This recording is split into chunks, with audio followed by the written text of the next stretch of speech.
Breaking news చూస్తున్న ఇరాన్లోని బందర్ అబ్బాస్ వాణిజ్య ఓడరేవులో జరిగిన భారీ పేలుడులో మరణించిన వారి సంఖ్య 40కి చేరింది. అలాగే గాయపడిన వారి సంఖ్య 1000కి పెరిగింది.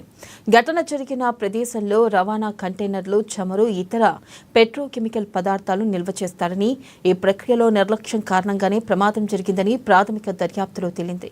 ఈ పేలుడు వల్ల ఎటువంటి ఇంధన మౌలిక సదుపాయాలు దెబ్బతినలేదని అధికారులు తెలిపారు. పేలుడు జరిగిన ప్రదేశంలో ఇంకా సహాయక చర్యలు కొనసాగుతున్నాయి. మంటలు అదుపులోకి వచ్చాయని, మరో 2 రోజుల్లో పరిస్థితి పూర్తిగా సాధారణంగా మారుతుందని వెల్లడించారు. ఇక క్షతగాత్రుల్లో 190 మంది పరిస్థితి విషమంగా ఉన్నట్లుగా తెలుస్తుంది. గాయపడిన వారిని ఇరాన్ అధ్యక్షుడు మసూద్ పెజిష్కియాన్ ఆదివారం పరామర్శించారు. ఇక బాధితులకు అండగా ఉంటామని హామీ ఇచ్చారు.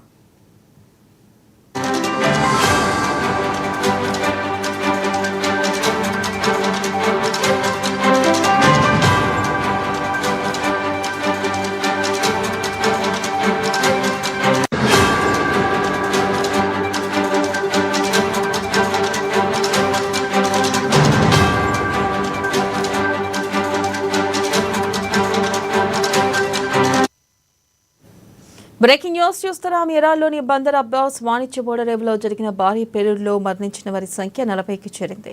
అలాగే గాయపడిన వారి సంఖ్య 1000కి పెరిగింది. ఘటన జరిగిన ప్రదేశంలో రవాణా కంటైనర్లు, చమురు, ఇతర పెట్రోకెమికల్ పదార్థాలు నిల్వ చేస్తారని, ఈ ప్రక్రియలో నిర్లక్ష్యం కారణంగానే ప్రమాదం జరిగిందని ప్రాథమిక దర్యాప్తులో తేలింది. ఈ పేలుడు వల్ల ఎటువంటి ఇంధన మౌలిక సదుపాయాలు దెబ్బతినలేదని అధికారులు తెలిపారు. పేలుడు జరిగిన ప్రదేశంలో ఇంకా సహాయక చర్యలు కొనసాగుతున్నాయి. మంటలు అదుపులోకి వచ్చాయని, మరో 2 రోజుల్లో పరిస్థితి పూర్తి సాధారణంగా మారుతుందని వెల్లడించారు. క్షతగాత్రుల్లో 190 మంది పరిస్థితి విషమంగా ఉన్నట్లుగా తెలుస్తుంది. ఇక గాయపడిన వారిని ఇరాన్ అధ్యక్షుడు మసూద్ ఆదివారం పరామర్శించారు. బాధితులకు అండగా ఉంటామని హామీ ఇచ్చారు.